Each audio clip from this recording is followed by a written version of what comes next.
What's going on, top 10 nerd family, and welcome back. Marvel is full of many different timelines and futures, and some are just a blast. Like Marvel Comics 2 looks like a great time, for the most part.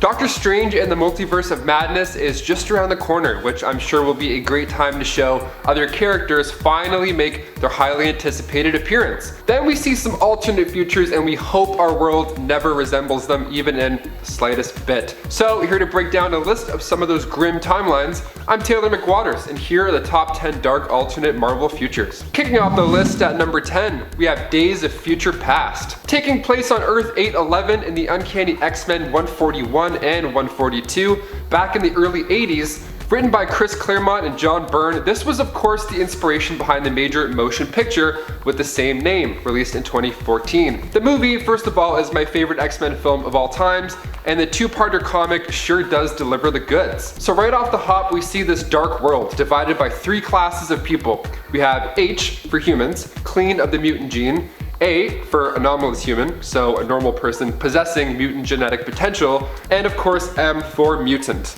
The year is 2013, and it's just a tad darker than our 2013 ended up being. So after the assassination of Senator Robert Kelly, mutants are being hunted down by Sentinels. Either that or a few exceptions were sent to internment camps, which is still quite a grim future. Now of course the whole fun of this is the fact that Kitty Pryde can alter the timeline and prevent this from happening. So give this story a go, and if you liked it, which I know you will, you can queue up the movie right after. And before we continue on with this list, if you haven't already, please go ahead and toss us a thumbs up, because it really does go a long way here at the studio. It's this one, not this one. Unless you're from ancient Rome, then maybe it's flipped, I don't know. Get with the program. Now back to some dark futures. And number 9, Deadpool kills the Marvel Universe. Not Wade Wilson, no way. Yes way. Wade Wilson kills the Marvel Universe, and it is gloriously gory. Deadpool of Earth 12101, that is. A little bit different. So this issue was released August 2012, and just the front cover, you know you want to take a peek in. So what's the story here? Well, the X-Men put Wade into the Ravencroft Asylum in attempts to, heal his insanity. But of course the Doctor wasn't too good at handling such a task. The Doctor being Psycho Man, of course. So he brainwashed Wade in hopes to shut down all of his inner voices. It worked. The only downside, those voices were now replaced with voices that were encouraging him to, well, kill everyone in the Marvel Universe. Right off the bat, this series pulls you right in. It opens up with the Fantastic Four in a not great spot with Wade Wilson. He kind of kills them all. Like Reed Richards' face is all rubbery and it's like, looks like it's melting off, and then Sue has to watch Deadpool kill Johnny before meeting her demise as well. And that's just the first few pages. Then the Watcher ends up taking us back to the beginning and how it all started with Dr. Psycho, and then all that jazz. It's honestly a really fun run, not for the faint of heart, of course, but definitely fun. Number 8, Old Man Logan. Now, we were all so happy to see an R-rated Wolverine story on the big screen with, of course, the release of Logan back in 2017. Now, this source material has to come from somewhere, so it was loosely based on the story Old Man Logan, written by Mark Miller and Steve McNiven, released in 2009. The film had Logan in the spotlight alongside Charles Xavier and Caliban, and it's one of my favorite R-rated movies, but in the comics, the story has moments that are even darker than what we saw. That's right, darker. So due to certain character rights, obviously, we didn't have nearly the same amount of superheroes in the film. But the comics, oh boy, gets pretty weird. I won't even mention Hulk Gang. I just mentioned it, damn it. This version of Logan wants to be peaceful, but with blind Hawkeye coming along and pitching a cross-country drive, things get a little messy. And number 7, Age of Ultron. Released in 2013 and written by Brian Michael Bendis and Brian Hitch, this crossover event was a 10-part story.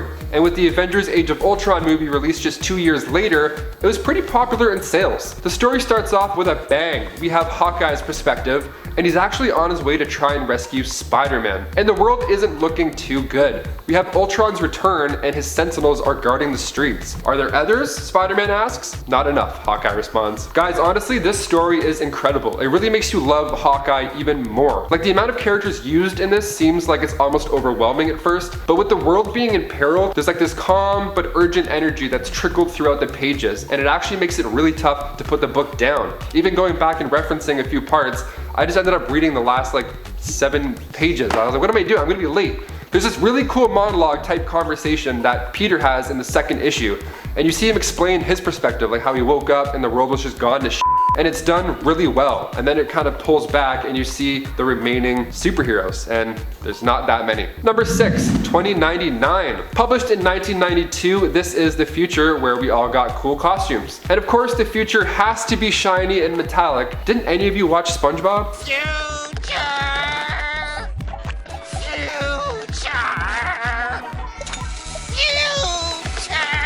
We see some fun stuff in this line of issues. For starters, we get the classic future Spider-Man suit.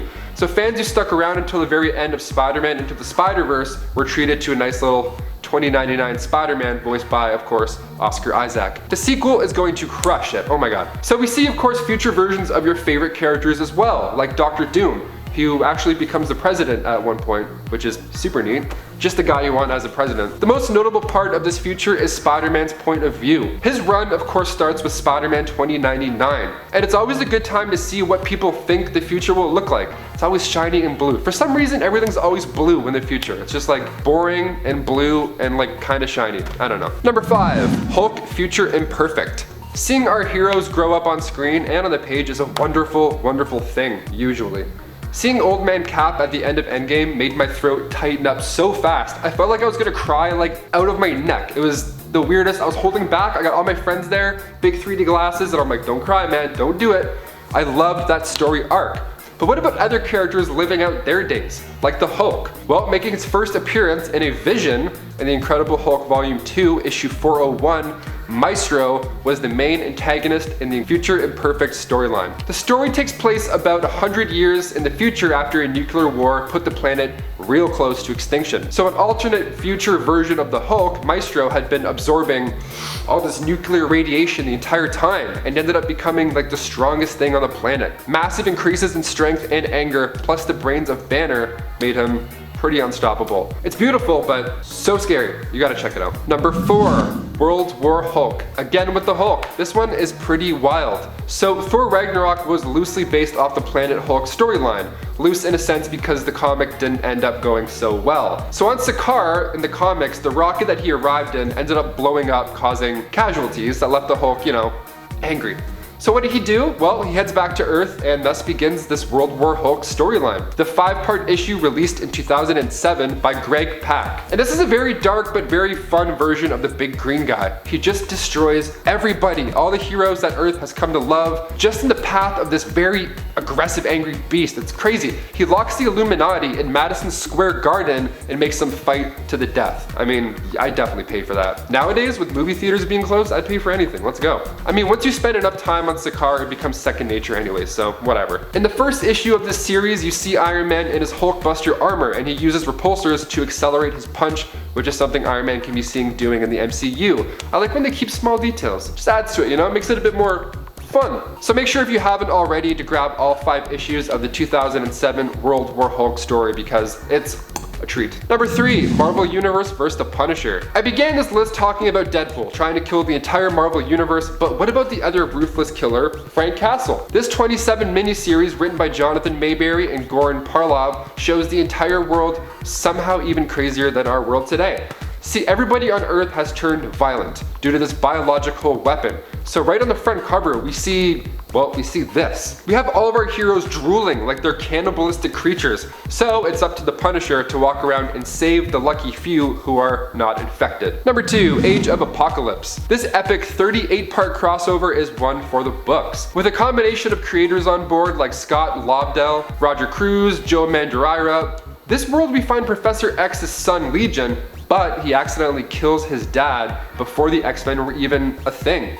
Interesting. Then things go from bad to worse. In comes Apocalypse, just right on time to ruin the day. Well, not just ruin the day, but take over the world, rather. The X-Men have always been the time travel group. I mean, it's no surprise these guys have so many time travel missions. I mean, look at their roster. Earth 295 changed forever after Legion's failed mission to kill Magneto. So Apocalypse ended up attacking 10 years earlier than in the original timeline. Trouble ensues. And finally, number 1, we got Spider-Man Noir. We go now to Earth 90214, not to be confused with 90210. Great show. This is arguably the darkest Marvel future. This Earth has quite an interesting roster. See, while in some issues like Age of Ultron, it's said that New York was once full of like 7,000 different superheroes, but in this universe, only a few actually have powers. that being Luke Cage, Daredevil, and of course, Spider-Man. This series ran from 2009 to 2010, and it was an alternate universe event. And this dark vibe works really well with Spider-Man. The 1930s turns out is a great time setting for a Spider-Man story. It kind of felt like Watchmen. It was like very dark and grim. Spider-Man carries a gun with him. Bop bop, it doesn't shoot webs. I know, it's stupid. Basically the story is the same, only Peter is raised during the Great Depression, and Uncle Ben was actually killed by the Goblin because Uncle Ben was an activist and protested against sweatshops. As if Uncle Ben couldn't get more likable. We were happy to see Nicolas Cage play this Spider-Man in Spider-Man Into the Spider-Verse. And I like that casting choice a lot. Nick Cage is the man. If there's one line that I'm ending this list on, it's Nick Cage is the man. Well, there you have it, guys. Thank you so much for watching. Let us know, of course, in the comments which alternate future is your favorite. I think if I had to pick, I'd go with the zombies. I feel like the gore and everything. It's also badass to be a zombie. Like, especially when you have powers. Who doesn't love zombies? If you haven't already, make sure your notifications are turned on. That way you don't miss any live premieres. Those are always so fun. Amanda and I hop in the chat, then we reply to your comments right off the hop, and it's a great time. I'm Taylor McWatters. Thank you for watching. We'll see you next time. Later, skaters.